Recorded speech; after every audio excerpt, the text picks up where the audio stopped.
Hello friends, कैसे आप लोग। मैं आशा करता हूँ कि बढ़िया होंगे। तो फ्रेंड्स, ये देखिए कितना ज़्यादा दवा मैं घर से मंगवाया हूँ। ये वीडियो में मैं दिखाया था आप लोगों को।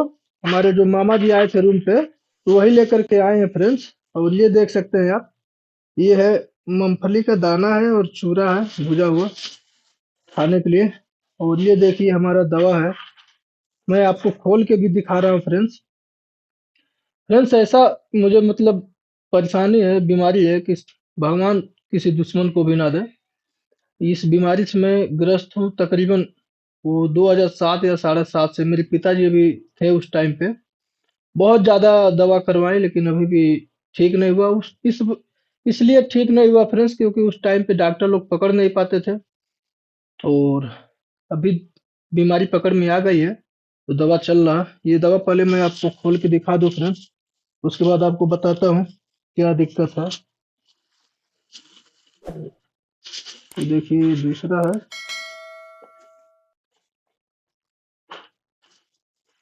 टेप मारा हुआ है। ये हमारे चाचा जी टेप मार करके लगता है दिए हैं।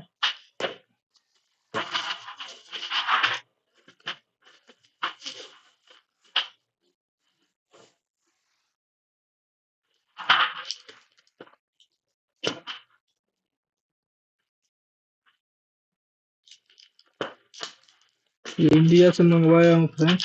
ये भी बहुत मेहनत से आया है, नहीं तो ये भी नहीं आ पा रहा था। एक भाई ने लाने के लिए बोला, तो जब दवा खरीद करके मैं भिजवाया, ये इतना दवा 10,000 से ऊपर का है फ्रेंड्स। तो उसने जब दवा देखा तो बोला कि मैं नहीं लेकर जाऊंगा। और इतना मतलब ये खतरनाक दिक्कत है, मुझे परेशानी है। मुझे उस आदमी की वजह से दो दो ढाई महीने तक मैं दवा नहीं खा पाया। 2 ढाई महीने तक मैं ऐसे बिना दवा का रहा।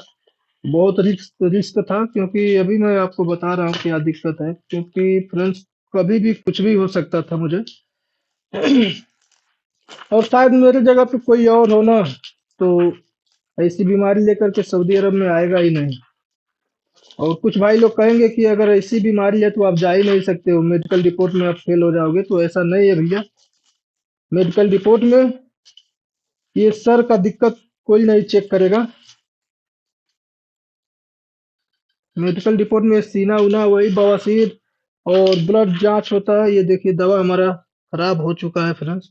बहुत ज्यादा फट चुका है, इधर भी इधर भी। तो जो भी खराब हुआ है फ्रेंड्स, उसको तो मैं फेंक दूंगा। यहाँ देख रहे हैं ये दवा है। अभी इधर भी दवा है। ये हमारा 6 महीने का दवा है फ्रेंड्स। ये देखिए। और इसमें भी इसका जो पत्ता है छोटा है। मैं दिखा दूं किस तरह का। ये मेरा पुराना दवा है, इसमें मैं रखा हूँ जो मैं खाता हूँ। तो ये वाला दवा देखिए, ये है। और ये मैं यहाँ पे दिखा दे रहा हूँ फ्रेंड्स, आप लोग पढ़ सकते हैं। लेबिलिटी 500। और ये भी देख लीजिए, ये वाला दवा जो है इसमें है। और यहाँ देखिए,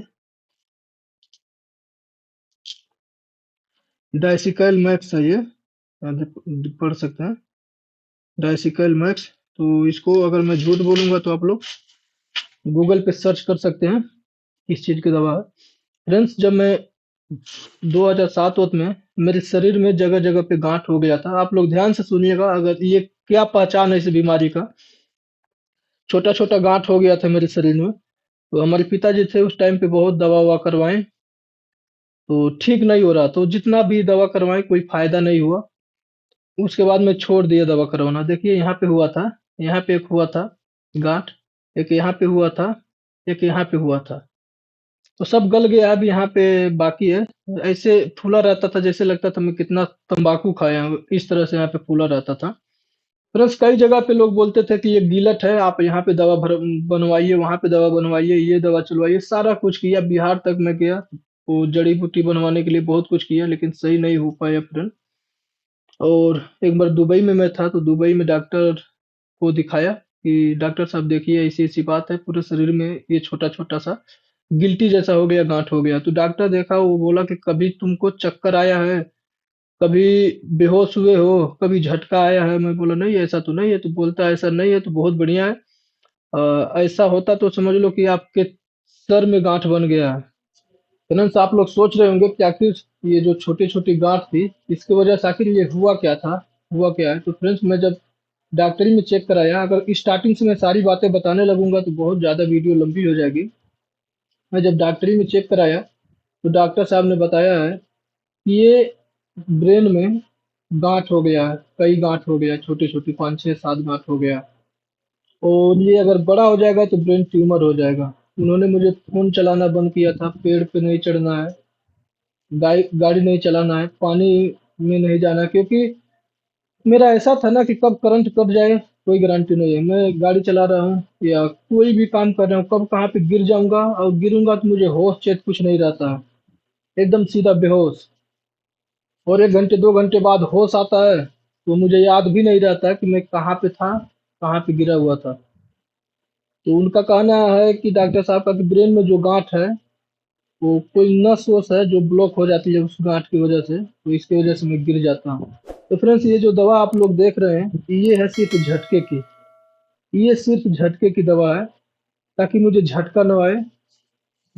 और इसीलिए अगर मेरा दवा नहीं आ पा रहा था फ्रेंड, तो डर के मारे मैं ये दवा देख लीजिए, 2 ढाई महीने तक दवा नहीं खाता था, लेकिन ये दवा मैं इमरजेंसी के लिए रखा था थोड़ा सा, कि अगर कोई बात हो जाए, बीच में कोई प्रॉब्लम आ जाए मुझे, तो मेरा कपिल को पता चल जाएगा कि मुझे ये परेशानी है। जब इसको पता चल जाएगा तो ये मुझे इंडिया भेज देगा।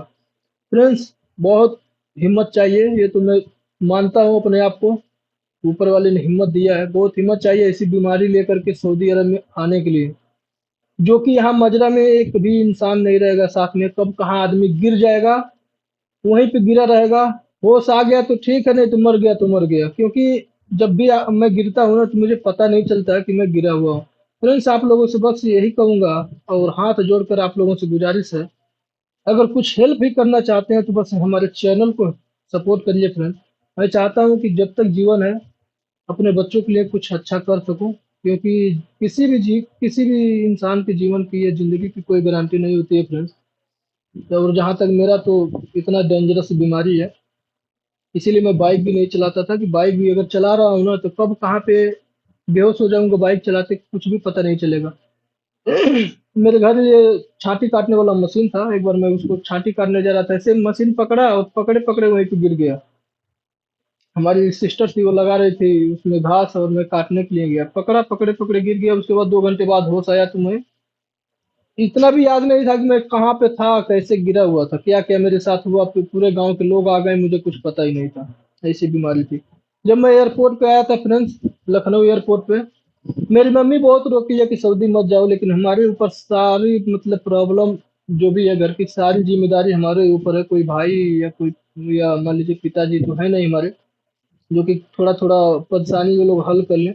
जब हमारे ऊपर कर्ज हो गया फ्रेंड, तो हमारे अपने जो खूब, जो एकदम खास होते हैं ना, ऐसे ऐसे बातें बोलने लगे तो मेरे से बर्दाश्त नहीं हो रहा था फ्रेंड।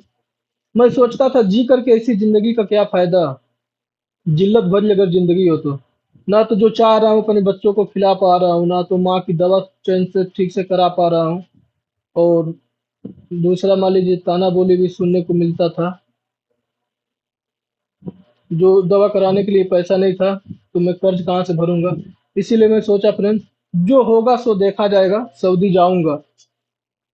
कुछ लोग कह रहे थे कि ये बीमारी लेकर जाएगा, मैं बोला कि मर जाऊंगा, उधर ही मर जाऊंगा, भगवान लिखे होंगे मरने को तो मर जाऊंगा, जिंदा रहने को लिखे होंगे तो जिंदा रहूंगा। यही सोच के मैं निकल गया घर से, सारा काम करा लिया, आया लखनऊ में। लखनऊ में फ्रेंड्स, ये ऐसी प्रॉब्लम थी ना, जो 1 महीने की दवा हमारी चलती थी, बहुत हार्ड थी। जब 1 महीने वाला दवा मैं खाता था तो मेरी आंखों से दिखाई देना बंद हो जाता था कभी कभी, जैसे घंटे में, 2 घंटे 4 घंटे में, जैसे सर में ज्यादा दर्द हुआ तो आंखों से दिखाई नहीं देता था, मैं अपने फोन में ऐसे मैसेज भी नहीं पढ़ पाता था, सामने किसी की चेहरा नहीं देख पाता था। बस यही भगवान को और घर के देवी देवता को मैं यही बस विनती करता था कि बस किसी तरह से मैं सऊदी अरब में घुस जाऊं, किसी तरह से घुस जाऊं। वहां पे इतना ज्यादा तबीयत मेरा खराब हो गया था लखनऊ एयरपोर्ट पे, मैं किसी को नहीं बता रहा था। मैं कई जगह पे जाकर जाकर के ऐसे मट्टी में अपना बैग लेकर के सो गया, और वहां पे भी इसी की परेशानी की वजह से मैं 24 घंटा पहले आ गया था एयरपोर्ट पे, कि क्या पता रास्ता में मेरे साथ कब क्या हो जाए, अगर कुछ होगा उठ जाऊंगा फिर, चला जाऊँगा, 1-2 घंटा लेट भी हो जाएगा तो चला जाऊँगा, कोई दिक्कत नहीं है। लेकिन घर वालों को ये नहीं बताया कि मैं 24 घंटा पहले क्यों जा रहा हूँ।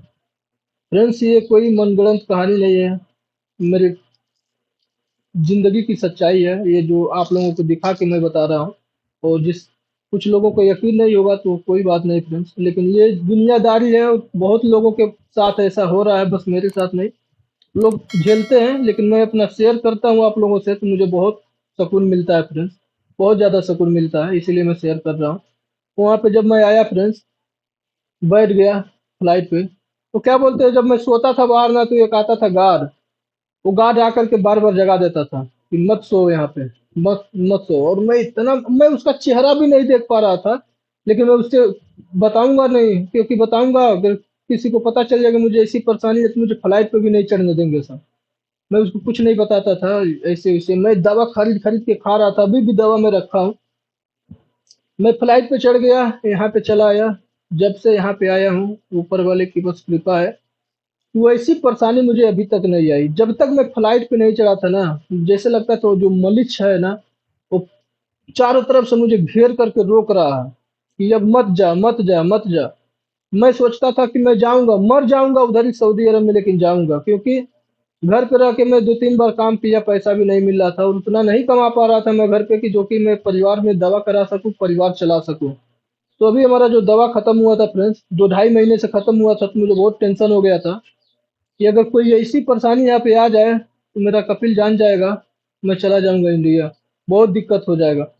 लेकिन खैर, दवा हमारा आ गया है। कुछ दवा खराब हो चुका है जो कि मैं उसको फेंक दूंगा, यहाँ देख रहे होंगे आप लोग, फट गया है तो जितना फटा हुआ होगा फेंक दूंगा। समझ रहे हैं, अगर अपना दवा अपने आदमी लाता है तो ठीक से लाता है तो चलिए ठीक है। फ्रेंड्स, सबसे ज्यादा टेंशन थी, जो कर्ज है वो तो कर्ज ही है। मुझे अपनी सिस्टर की शादी भी करना था और बहुत कुछ ऐसी प्रॉब्लम थी फ्रेंड्स, जो कि मैं बताऊंगा तो वीडियो बहुत लंबा हो जाएगा। आप लोगों से बस एक ही चीज रिक्वेस्ट करूंगा फ्रेंड्स, अगर हमारा हेल्प करना चाहते हैं तो हमारे चैनल को बस सपोर्ट करिए, सब्सक्राइब करिए फ्रेंड्स, ताकि मैं जब तक हूँ तब तक अपने बच्चों के लिए कुछ कर सकूँ फ्रेंड्स। जीने की तो कोई, किसी भी इंसान की कोई वो चीज नहीं होती है कि हाँ ये इंसान इतना दिन तक जिएगा वो। लेकिन हाँ, सबको ये सोचना चाहिए कि जब तक मैं जीवित हूँ अपने बच्चों के लिए कुछ ना कुछ कर सकूँ। तो मेरा मेरा भी यही सोच है फ्रेंड्स, और आप लोग सपोर्ट करेंगे हमारे यूट्यूब के माध्यम से तो हो सकता है कि मैं जो सोचता हूँ बच्चों के लिए कर सकूँ और अपने परिवार के लिए भी। तो चलिए वीडियो क्लोज करते हैं फ्रेंड्स, यहाँ तक देखने के लिए धन्यवाद।